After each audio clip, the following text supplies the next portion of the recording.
Welcome to this explainer. Today, we're diving into something that feels less like a simple theory and a whole lot more like a premium psychology documentary playing out right in our very own lives. We are looking deeply at Robert Greene's law of compulsive behavior. This law exposes the profound, often totally invisible forces that are actively dictating our lives right now. We're going to explore the hidden architecture of human character, exactly why we self-sabotage, and how our earliest, most unconscious wiring ultimately controls our adult destiny. The ancient philosopher Heraclitus once made this incredibly profound observation. He said, "Character is destiny." And honestly, this one insight completely flips everything we think we know about fate. I mean, for thousands of years, humans believed in some mystical force, spirits or gods that predetermined our lives. Even today, we tend to blame bad luck or a cursed universe when things go entirely wrong. But the reality, what we call fate, is actually just our own ingrained character manifesting over and over again, almost entirely outside of our conscious awareness. I want you to just sit and think about this question for a moment. Why do we continually fall for exactly the wrong person? Why do we unconsciously push away the right ones when things are actually going well? Or, why do we watch a friend make a completely disastrous career move, only to see them repeat that exact same foolishness just a few years later? It's deeply, deeply disturbing to realize that we might be operating under some kind of invisible psychological compulsion. But to really understand how this works, we need to look at a truly epic historical failure. Section 1. The Tragedy of Howard Hughes. So at just 19 years old, Howard Hughes inherited a massively profitable family tool company. He literally had all the money and independence in the world. He moved to Hollywood and decided, I'm going to make an epic World War I aviation film called Hell's Angels. But there was a catch. He couldn't just let his directors work. He endlessly interfered, he fussed over every single shot, and eventually he took over directing it himself, bleeding millions of dollars in the process. And this compulsive need for absolute control, it only escalated. During World War II, he secured massive military contracts, including the infamous Spruce Goose aircraft, but his constant micromanagement and total inability to trust professionals led to exactly 0 usable planes being delivered for the war effort. By the end of his life in 1976, this former billionaire playboy weighed a mere 93 pounds, living in total germ-phobic isolation, completely dependent on a few assistants just to survive.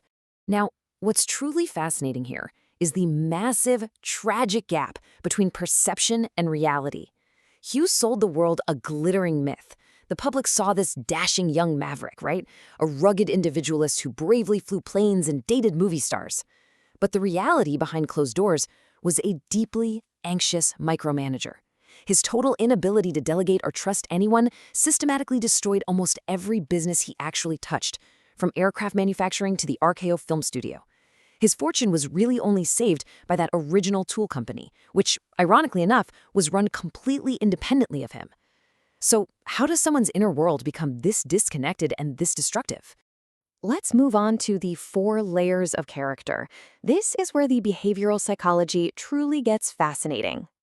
Character isn't just a vibe. It is something deeply engraved, literally stamped into our neurology. And it's built in 4 distinct layers. The earliest and deepest layer is our genetics, how our brains are wired right from birth, predisposing us to certain baseline moods, like introversion, extroversion, or greed.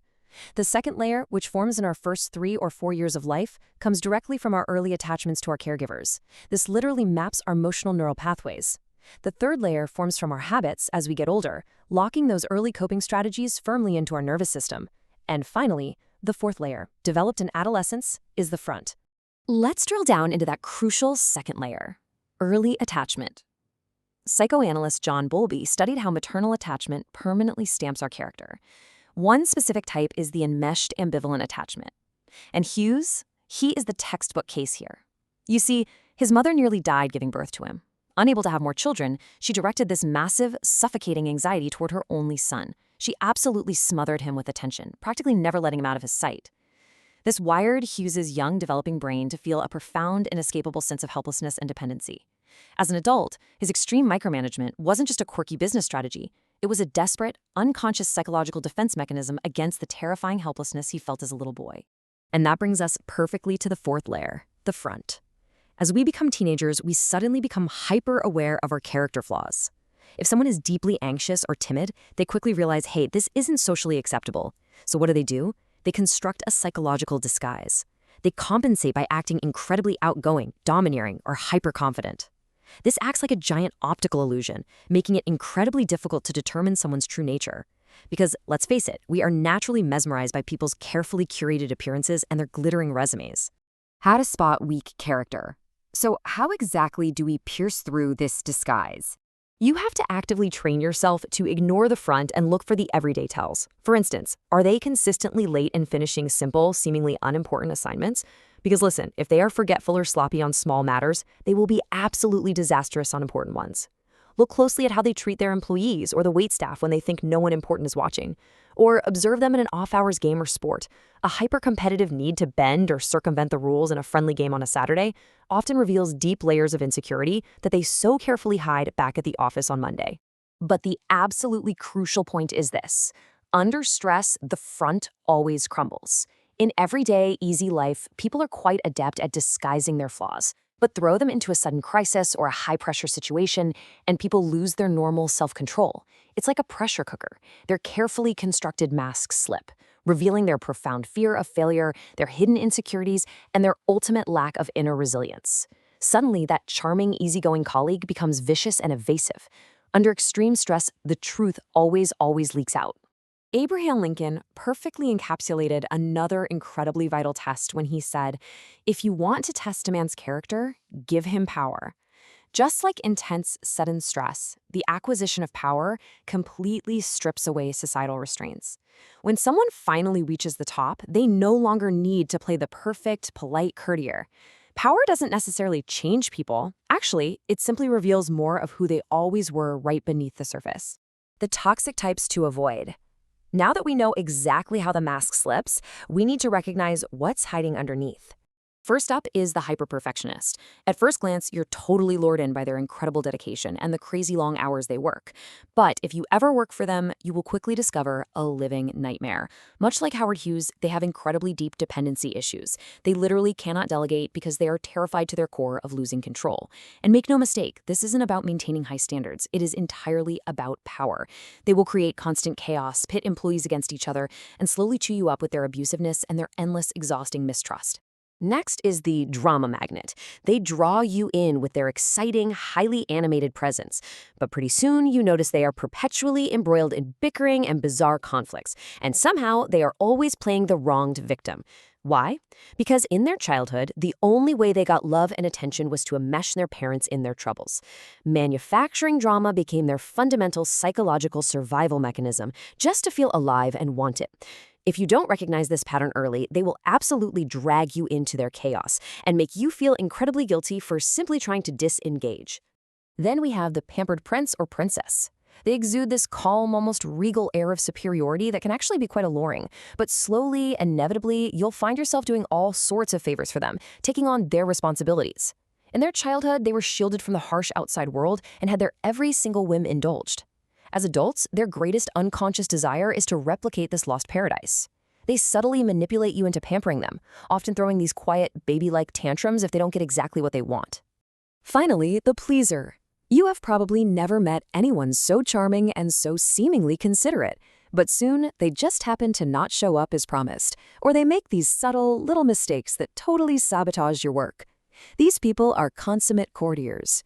Their niceness isn't genuine affection at all. It's a hardened defense mechanism, likely developed early on to deflect hostility from harsh or unpredictable parents. Behind the smiles and the constant flattery lies a very deep well of resentment. They will eagerly defer to your face, but passively aggressively strike you the absolute second your guard is down. Taking control of your destiny. So, how do we protect ourselves and, more importantly, break free from our own toxic cycles?